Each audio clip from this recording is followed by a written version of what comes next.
Hello and welcome to Psychic Development with Ingrid Kerzinger. Thank you for joining me today. I'm going to be talking a little bit about empaths today. You may identify as an empath. You may be curious about why you are the way you are. Empathic behavior has a lot to do with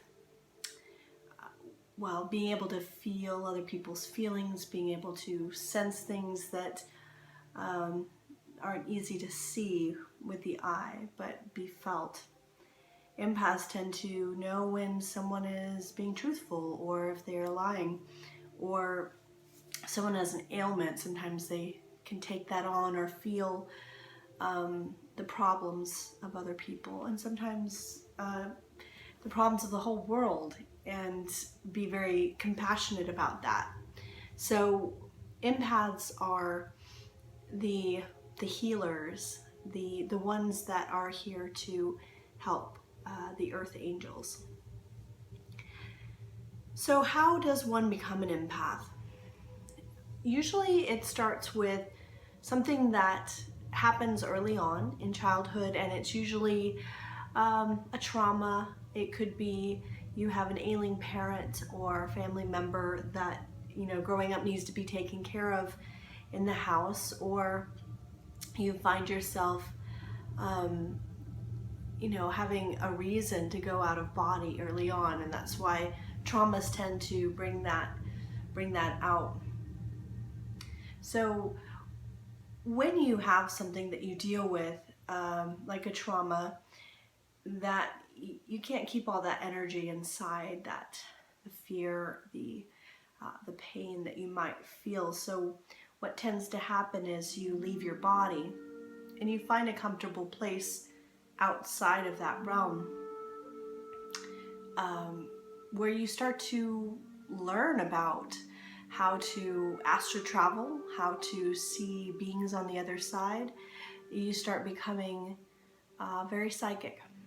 And again, it also allows you to understand other people, other feelings and emotions and things that are going on outside of yourself. And often the empath has a hard time defining the boundaries of themselves. They don't always know if what they're feeling is their own feelings or that of someone else. Often people they care about, they'll take on the burden of the issues that are going on with them. So it can be a lifelong challenge for the empath to really just understand how to deal with these things, and how to understand what needs to be done in order to live a happier, healthier life. So that brings me to the purpose of an empath. Empaths are earth angels. Now, when you hear the term angel, you think this is somebody who is angelic, saintly, but that's not usually the case. Angels are coming from a place of purity, of light, of pure love, perfection. So when they come down to earth, they don't need more of that. They want to experience earth. They want the whole menu, everything that earth has to offer. So that tends to be the wild child. It tends to be the person who goes through a lot of trials, challenges, especially in love, especially in just really trying to understand earth and understand the inner workings of relationships and the human interaction. So you'll find that angels, earth angels, the empaths tend to be more of the wild ones. And they're also here to help humanity. So how better to help someone, how better to help those with problems than having experienced yourself with those problems, so that you can better understand what they're going through, to support them, to help them. That's another reason that the empath, the earth angels, go through what they do. It's all leading up to their purpose of serving humanity. So they are here to help others. Once the empath recognizes that, once they understand that they're the healers, they're the teachers, they are the leaders, they are here to take the people of earth, to take humanity in a more spiritual direction, to change things, to change perception, to shake things up, and to support and listen to those who need it.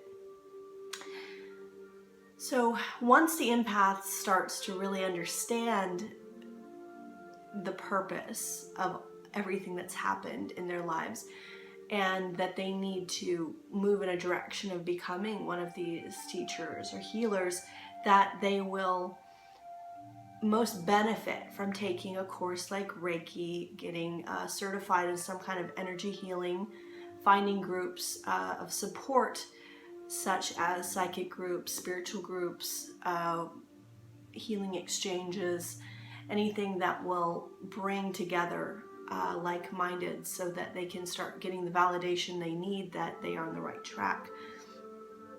But most of all, they need to learn how to create and define their boundaries so that they can better help. It's like if somebody falls overboard on a boat and you go jump in after them so that you're experiencing the same thing they are, you can't help them. You're going to still need someone else to help. So what you want to do is learn your own boundaries, stand your ground, take care of yourself so that you can throw that life raft. So you'll know what to do that's actually going to help that person. Even though supporting them and letting them know you know what they're going through is a nice step to helping, it is not the result, the end result that you want. You want to be able to show other people how to help themselves. And the way you do that is by doing it for yourself first, leading by example. So you're going to want to learn how to say no, which is the empath's hardest thing to do.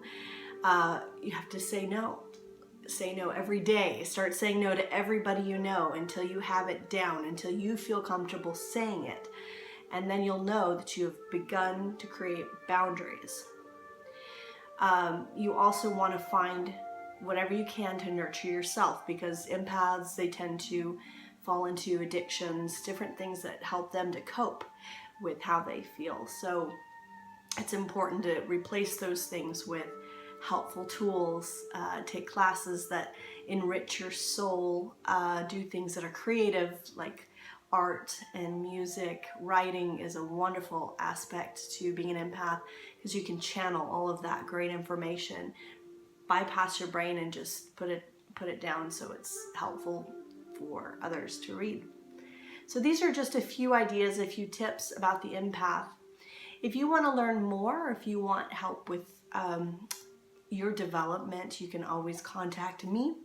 I am at readingsbyingrid.com, and I will be happy to speak to you by phone, by Skype, or you can see me in person. I'm in Sugar Land, Texas right now. My other website is ingridcarezinger.com, and that will have for you a lot of my articles that have exercises for you to practice, guided meditations, things you can do to develop yourself at home, whether you're an empath or not. Maybe you just want to learn more about how to develop your ability as a clairvoyant, clairaudient, clairsentient, whatever it is that you feel that you may have. It's a great resource. I try to put a lot of information on there. And of course, my book, my workbook, is out, and it's also on my website. You can click on it on Amazon. And it's a psychic development workbook. It's called Psychic Way, and it is a workbook that you can use to develop yourself at home and just go through it slowly, because it has a lot of different exercises and challenges in there to help you on your journey. Thank you so much for listening, and namaste.